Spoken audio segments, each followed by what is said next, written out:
प्यारे विद्यार्थियों, यह वीडियो मैंने आपके सामाजिक विज्ञान के जो ऑब्जेक्टिव टाइप क्वेश्चंस आएंगे उनकी तैयारी के लिए बनाई है। आपका सबसे पहला पेपर ही सोशल साइंस का है और आप सभी को अच्छी मेहनत करनी है। मैं आपको ऑब्जेक्टिव क्वेश्चंस के चारों कोड कराऊंगा प्यारे विद्यार्थियों, और आप बिल्कुल निश्चिंत होकर के जाना, एक भी क्वेश्चन जो है आपको इनसे बाहर नहीं मिलेगा। बस आपको ये जो 4 वीडियो बनेंगी शुरू से लेकर के और अंत तक बड़े ध्यान से देखनी है, अटेम्प्ट करनी है।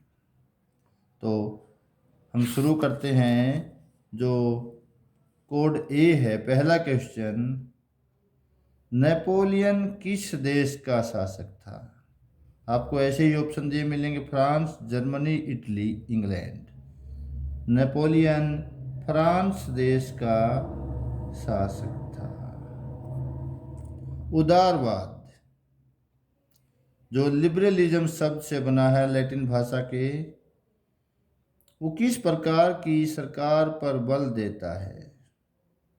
सहमति से बनी सरकार पर, सामंती सरकार पर, निरंकुशवाद पर, या इन सभी पर? तो उदारवाद सहमति से बनी सरकार पर बल देता है। गांधी जी के सत्याग्रह का मूल आधार था? गांधी जी सत्य और अहिंसा में विश्वास रखते थे, तो उनके सत्याग्रह का मूल आधार था अहिंसा, हिंसा, मारपीट या धरना।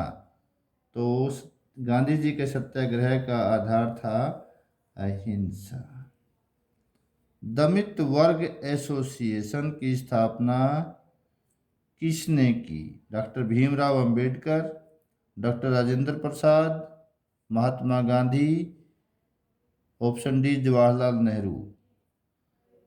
दलित वर्ग एसोसिएशन की स्थापना डॉक्टर भीमराव अंबेडकर ने की थी। यंग इटली की स्थापना किसने की थी? यंग इटली की स्थापना जो है वो बर्न ने की थी।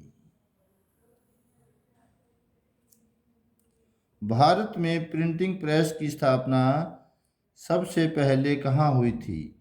मुंबई, गोवा, चेन्नई, कलकत्ता। तो भारत में प्रिंटिंग प्रेस की स्थापना पुर्तगालियों ने की थी और ये गोवा में की थी।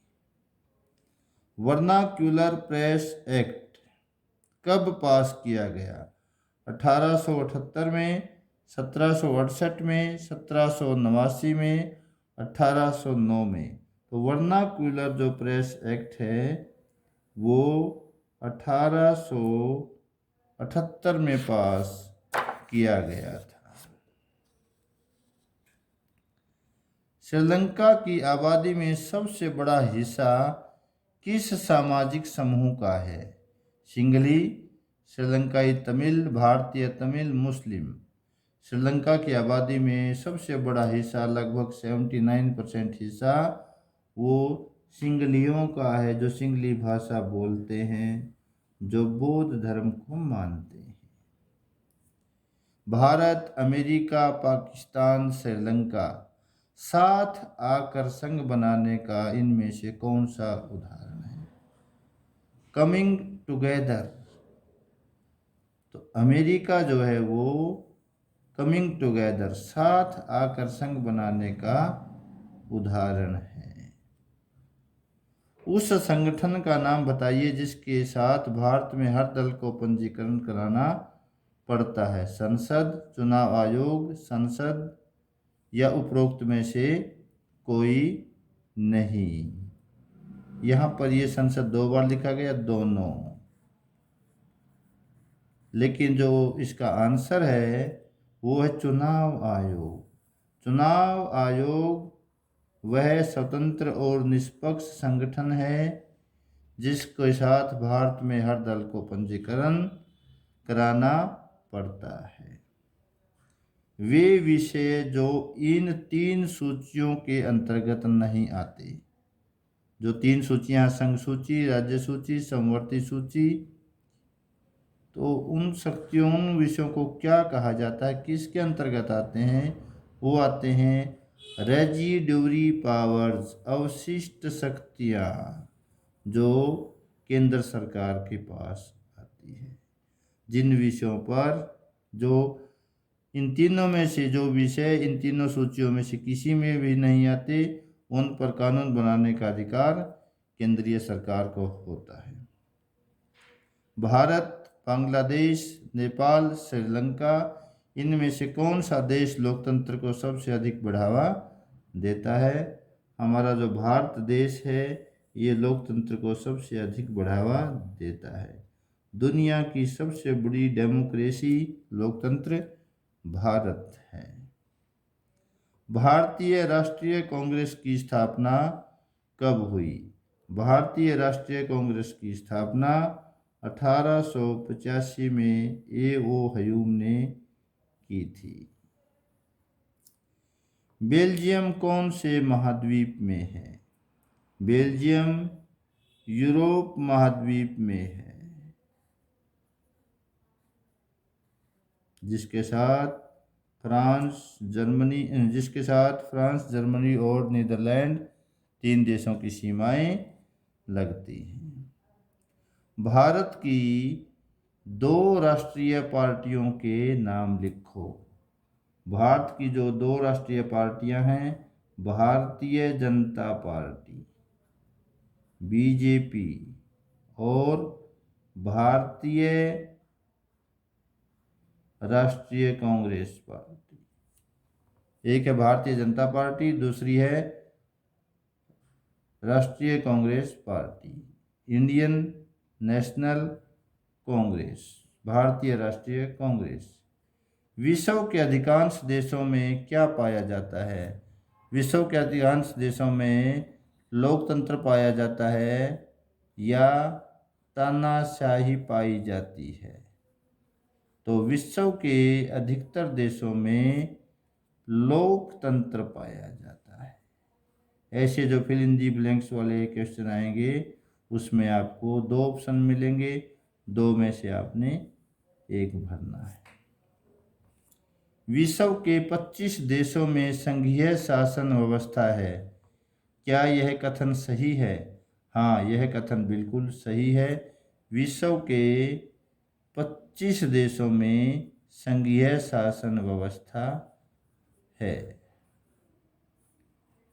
भारतीय संविधान में 22 भाषाओं को अनुसूचित भाषा का दर्जा दिया गया है। यह कथन बिल्कुल सही है। पंचायती राज व्यवस्था का सबसे ऊपरी स्तर कौन सा है?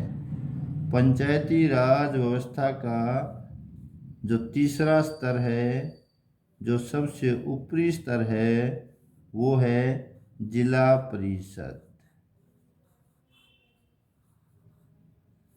निम्नलिखित में से कौन सी प्राय एक गैर लोकतांत्रिक सरकार में नहीं होती? आर्थिक समानता, आर्थिक विकास दर, पारदर्शिता। गैर लोकतांत्रिक सरकार में ट्रांसपेरेंसी, पारदर्शिता नहीं पाई जाती।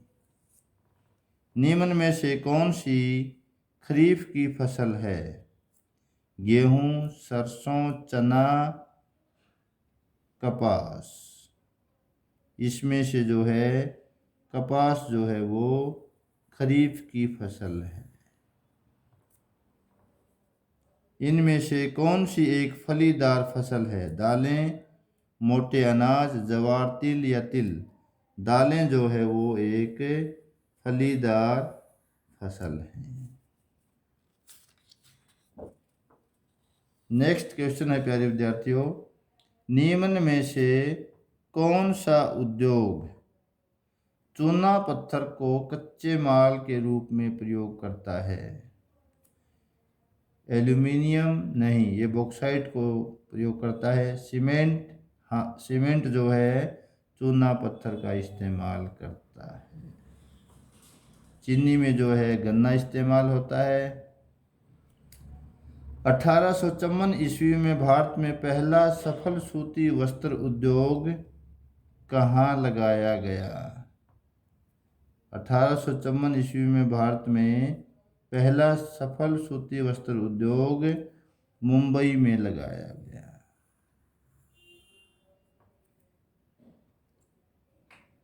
नेक्स्ट क्वेश्चन है प्यारे विद्यार्थियों, राष्ट्रीय राजमार्ग संख्या NH1 का क्या नाम है?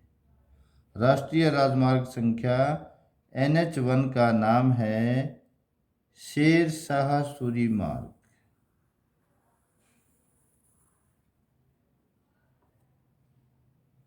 इनमें से कौन सा पतन पूर्वी तट पर स्थित है जो अंतःस्थलीय तथा अधिकतम गहराई का पतन है और पूर्ण सुरक्षित है? चेन्नई, तूतीकोरिन, पारादीप, विशाखापट्टनम। विशाखापट्टनम जो है ऐसी बंदरगाह है जो पूर्वी तट पर स्थित है और जो अंतःस्थलीय तथा अधिकतम गहराई का पतन है। मिट्टी किस प्रकार का प्राकृतिक संसाधन है? मिट्टी नवीकरणीय प्राकृतिक संसाधन है जिसको बार बार प्रयोग में लाया जा सकता है। भारत में मसाला उत्पादक 2 राज्यों के नाम लिखिए। कर्नाटक और तमिलनाडु। भारत के 2 मसाला उत्पादक राज्य हैं।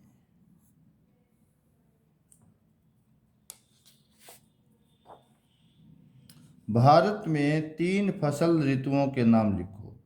भारत में जो 3 फसल ऋतुएं हैं, जो सर्दी में फसलें बोई जाती हैं, रबी जो बारिश आने पर मानसून के आने पर बोई जाती हैं, खरीफ, और जो फसलें रबी की फसल कटने के बाद, रबी की फसल बोने से पहले, रबी की फसल कटने के बाद और खरीफ की फसल बोने से पहले कड़ाके की गर्मी में उगाई जाती हैं, उन्हें जायद फसलें कहते हैं। जैसे ककड़ी, तरबूजा, खरबूजा, ये सब जायद फसलें हैं। FCI का पूरा नाम लिखिए। भारतीय खाद्य निगम, फूड कॉरपोरेशन ऑफ इंडिया। भारतीय खाद्य निगम जो खाद्यान्न का जो भंडारण है, आगे जो सस्ती राशन की दुकानें हैं, सार्वजनिक वितरण प्रणाली के तहत वहाँ पहुँचाता है। विनिर्माण क्या है? कच्चे पदार्थों को, ऐसे लिखना भी आएगा प्यारे विद्यार्थियों, आपको सभी में ऑप्शन नहीं मिलेंगे। कच्चे पदार्थों को तैयार वस्तुओं में बदलना।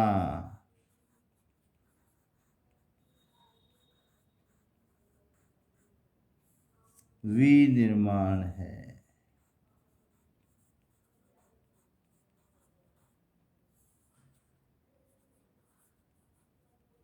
चीनी उद्योग में प्रयुक्त कच्चे पदार्थ का नाम लिखिए। चीनी उद्योग में जो कच्चा माल इस्तेमाल होता है वो होता है गन्ना। जनसंचार क्या है? जो रेडियो है, टेलीविज़न है और जो इंटरनेट है, जिनके जरिए सूचनाओं का आदान प्रदान होता है, जनसंचार कहलाता है। उत्तरी दक्षिणी गलियारे का उत्तरी छोर कौन सा है? उत्तरी दक्षिणी गलियारा जो स्वर्णिम चतुर्भुज महाराजमार्ग है, सबसे उत्तर में श्रीनगर है। उत्तरी छोर इसका श्रीनगर है और दक्षिणी छोर इसका कन्याकुमारी है। एक वस्तु का अधिकांशतः प्राकृतिक प्रक्रिया से उत्पादन प्राथमिक, द्वितीयक, तृतीयक किस प्रकार की गतिविधि है? यह प्राथमिक गतिविधि है। भारत के किस क्षेत्र में छिपी बेरोजगारी पाई जाती है? कृषि क्षेत्र, औद्योगिक क्षेत्र, दोनों में या इनमें से किसी में नहीं? भारत में कृषि क्षेत्र में छिपी बेरोजगारी पाई जाती है। जितने आदमियों की ज़रूरत है उससे ज़्यादा उसमें लगे हुए होते हैं। यदि उनमें से कुछ लोगों को हटा भी दिया जाए तो भी कृषि के उत्पादन में कोई कमी नहीं आती है। यही छिपी बेरोजगारी होती है जो भारत के कृषि क्षेत्र में पाई जाती है। मुद्रा का प्रयोग किसके लिए किया जाता है? विनिमय का माध्यम, मूल्य का मापक, मूल्य का संचय, इन तीनों के लिए ही मुद्रा का प्रयोग किया जाता है। आरबीआई और एसबीआई, इनमें से भारत का केंद्रीय बैंक कौन सा है? तो रिजर्व बैंक ऑफ इंडिया, जिसकी स्थापना 1935 में हुई थी, वो भारत का केंद्रीय बैंक है जो नोट जारी करने का काम करता है। नई आर्थिक नीति की मुख्य विशेषता: उदारीकरण, निजीकरण, वैश्वीकरण। नई आर्थिक नीति जो 24 जुलाई 1991 को लागू हुई थी, उसकी ये तीनों ही विशेषताएं हैं। तो इसका आंसर होगा उपरोक्त सभी। WTO का पूर्ण रूप लिखें। वर्ल्ड ट्रेड ऑर्गेनाइजेशन, विश्व व्यापार संगठन।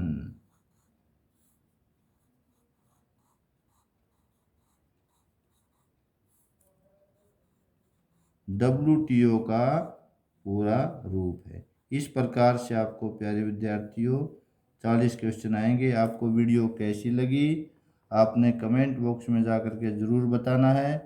अगर आपको वीडियो अच्छी लगी तो इसको शेयर करना है और चैनल को सब्सक्राइब ज़रूर करना है। Thank you.